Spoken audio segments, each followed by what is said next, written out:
Approchez, approchez.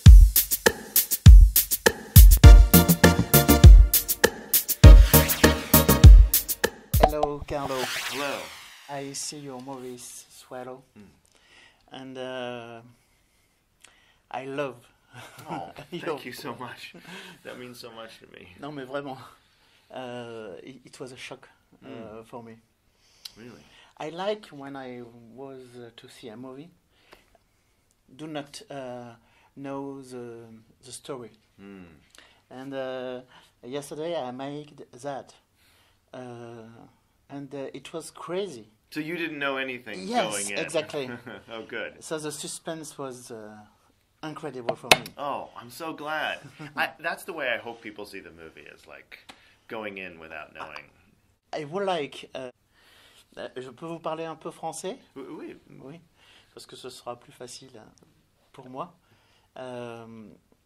J'ai trouvé que dès le départ du film, les images sont absolument magnifiques. Oh, merci. Et elles sont presque trop belles dans le sens pas négatif. C'est, en fait, on se dit... il va se passer quelque chose. It's not totally normal. Something goes happen. Il y a un vrai suspense dans votre film pour ça. Well, first of all, I'm so thrilled that you feel that way. My cinematographer, Kate Arizmendi, and I had a wonderful collaboration. She's a total visual genius. And what we watched a lot of films and had a lot of inspirations. Our essential idea was that we wanted to create this vernacular of the camera direction with a lot of order and control in the beginning, so that you felt this veneer of normalcy, like a perfect pane of glass that then starts to have a crack slowly forming in it. So we wanted to set up a series of rules about the film look that then we start to break at key moments, just as Hunter starts to, shift from that paradigm of normalcy. And then we also talked a lot about the idea of how Hunter is filmed when she's in public and people are seeing her versus how we film her when she's alone and having her mystical experiences with the objects. And so the use of master shots and lockdown frames and frames where she's lost a little, in the frame, or where the space is dominating her, changes when she's with the objects or alone, and we get more shallow depth of field, more close-ups. I like holding back close-ups until a dramatic moment, a moment of importance. And then I wanted the film to also have a stylization that lessens as the film goes on. So we move more and more towards realism in the style as she has more clarity. Yes. And everything is so clean and in her eyes a lot of emotion. Your actress Molly is crazy. It's wonderful for me. Oh, I'm so pleased to hear that. Haley I was so overjoyed that she decided to make the movie, and she was an incredible collaborator and artist. And one of the things that Haley is so amazing at is the layers of emotion, the multiple masks. Yes. And I knew I needed an actor, a brilliant actor, who could have that first mask of the smile, the normalcy, the trying to mirror whoever's in front of her and please them. And then I wanted to see the mask behind it, that doubt, that pain. Exactly. Flicker, like a twitch on her eye or her head shake. And Haley brought so much of that little hair touch. That was all her. She just started to do that. Her little head shake. That was all. Great actors will bring those details to a role. C'est tellement subtil. It's subtle. very much. It's incredible. La soirée d'anniversaire. Crazy. That contained panic when she realizes she's exposed at the party, you know, is it's mesmerizing to watch her looking, well, you know, yeah. Yeah, we got really lucky. And it was one of those things early on where I knew that the film would succeed or fail totally based on the main actor. Because she's in every single scene. Yes. Yeah. And with the development of the film, I thought Hitchcock. Really? Of course, yes. I love Hitchcock. Hitchcock is major influence on me. Psycho is one of my favorite films. Vertigo, North by Northwest, and Strangers on a Train. I'm fascinated by Hitchcock's psychological storytelling and how he translates the character's psychology into the little objects, you know, around. The environment reflects how they feel. The distorted reflection in Strangers on a Train through the glasses. Exactly. You know, those little details were so deeply inspiring, you know. And so I wanted to reflect a little bit of that Hitchcockian world. Douglas Sirk also influenced by Todd Haynes' film Safe, Woman Under the Influence by Cassavetes, Rosemary's Baby. You know, all these films kind of I've watched so many times and loved so deeply. Chantal Akerman's films, La Captive, Jean Dielman, you know. I think to Cassavetes too. Oh, you Rosemary Baby is like that. That was our Suspiria moment. I love the colors in Yes. Argento's Suspiria.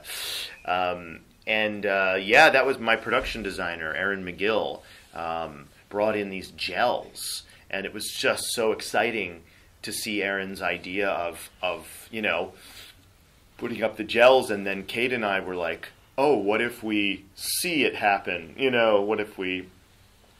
I love color, and I think that color is a great conveyor of emotion, and Hitchcock did that as well. Yes. You know, Hitchcock's obsession with green being a color of death and change. You see that in Vertigo, and then his big danger colors, red and yellow, which you know, he flashes on the screen in Vertigo, but also are the tulips under which in Rear Window the fingers are buried, and Marnie's bag is that bright yellow of danger and of extremity. When you film the skin, the angle, I like. it's crazy. Oh, you mean the picking? Yes. Yeah.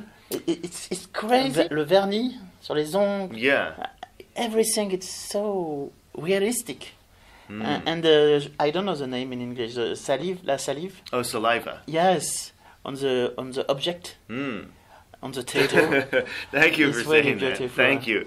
Yeah, we wanted those real details in there, you know, that idea of like, this is a human film, you know, it's a film about the body, there's body horror, Exactly. but there's also body celebration, the celebration of the fact that we're not these, that our bodies have stories to tell. Things we hide away from the world about our bodies, no, that's part of this story. That's going to be on this screen, you know? And I think, the picking of the nails, Haley was doing that, you know, she did that for, like, you know, and the saliva too. I mean, it's like, because in a way I think those bodily elements are representative of Hunter's, like, primal self, you know, that is rebelling against this image that Ritchie has of her, of being this placid wife who's there to be a symbol of his success and augment him. And then she has her primal kind of like, raw self that is there too, represented in the body and the act of swallowing these dangerous objects. The body is so emotional, I think. It is. I totally agree. And it's just, you know, I'm reminded of the Hawthorne story, The Birthmark, where it's the things that make us human. The soul is so anchored to the body you know, and that we all, I think, are in a process in our society of being taught that we must perfect ourselves to a certain ideal. But really, the things that make us wonderful are our humanness. Exactly. And Yes. husband, so beautiful, all the film, but he didn't understand nothing. He was lost. Yes, yes. I thought Austin Stoll was wonderful to work with. He did such a great job, and he brought so much care and understanding to the sort of odd role that someone like Trump Jr., you know, who I was inspired by, you know, that role of like that desperation to be masculine, to be that, you know, alpha male person, and that toxic masculinity that creeps in to his interactions with his wife. And you can see the pressure from his parents on him, you know, that he has to fulfill this role. Exactly. He has to ascend to this patriarchal position. And he has, I think, a part of him that is sensitive to her, to what she's going through, because he married her. He did choose someone who was not from that world, and maybe that was his way. Austin and I talked a lot about this. This was his way of rebelling in a way, but then he asks her to change, you know, brings her in and wants her to be what his parents want her to be. But his arc is a dark one, you know, in terms of where it goes, and it's complicated because the film is inspired by my grandmother. Yeah, you say that before the projection. My grandmother was a homemaker in the 1950s who was trapped in an unhappy marriage, and she developed various rituals of control. She was an obsessive hand washer who would go through 4 cakes of soap a day and 12 bottles of rubbing alcohol a week. And eventually my grandfather, who Richie's sort of based on, put her into a mental institution because the doctors told him to, and he felt this was the... and they gave her insulin shock therapy, electroshock therapy, non-consensual lobotomy, and she lost her sense of taste and smell. And I always thought it was punitive in a way, that she was being punished for not living up to society's expectations of what they felt a wife or a mother should be. And my grandfather has always been a complicated character that, you know, after she got out of the mental institution, he felt so guilty about what had happened that he devoted himself to taking care of her for the rest of their lives. And I think that I've thought a lot about him, you know, was he trying to help? He drove her in a way to her obsessive hand washing because he was, you know, a difficult man to be married to. How much guilt did he feel? How did he make that decision? Thought about it a lot. So it's your first movie. Yeah. Yeah, it's crazy. I know. What you made before? Yes, I made a short film, Knife Point, which was at Sundance. You can see it online. Yeah, Knife Point, I know. And then I did a music documentary that I co-directed with Chris Dapkins and Nick August-Perna called The Swell Season, which is about Glenn Hansard and Marketa Irglova. But this was my first fiction feature, and nothing prepares you for that. It's an incredible experience, and I was really lucky to be surrounded by so many great collaborators, like my producers, Molly Asher and Minette Louie, or like my North Stars, and really incredible to work with. You know, the thing that's the most amazing about making a movie is you spend a lot of time in your room writing a weird story that's, you know, and then people come in, artists who make it their story too, and then you come on set and everyone's there building it, and you're part of it, and you get to see the movie happen, and it was really a dream come true, and it's hard to let go. Here in Deauville, we see every day a lot of film. Yesterday, I saw 5 movies. Oh, cool. Begin, and after 5 minutes, it's good. Oh, thank you. World But to I me. like that. I like. I don't know what I see, but I like. Thank you. I can't tell you how much that means to me to hear. I mean, as a filmmaker, you just don't, you hope that the movie's going to speak to one person, someone that can connect to it. And, movies, I think, at the end of the day, they really are about empathy, connection, communication that can fight prejudice. It's about that catharsis of coming together in this, sort of temple of the movie theater and experiencing something powerful that makes you go, oh, I know that emotion. Yes. I just haven't articulated it. Sensation, but emotion. That's me. Yeah, emotion, psychology, Psychology, sensation, trouble, and I didn't know this trouble. It's the first time I understand something like that. I didn't know that, and it's real. Oh yes, totally real. I reached out to the world's expert on pica, Dr. Rachel Bryant-Waugh, who I consulted with, but it's very, very real. I mean, I remember seeing an image that was all the contents of someone's stomach who had pica sort of fanned out like the rays of the sun. And it was like an archaeological dig, and I asked myself, what was it about those objects that drew the patient to them? I wanted to know. It was like a holy communion or something. Most people, there's obviously Hunter's case is a more on the extreme side, but there are people who have like one thing in pica, like they eat mattress bedding, and that's their one thing that they do, and they don't tell people. It's like kind of other people.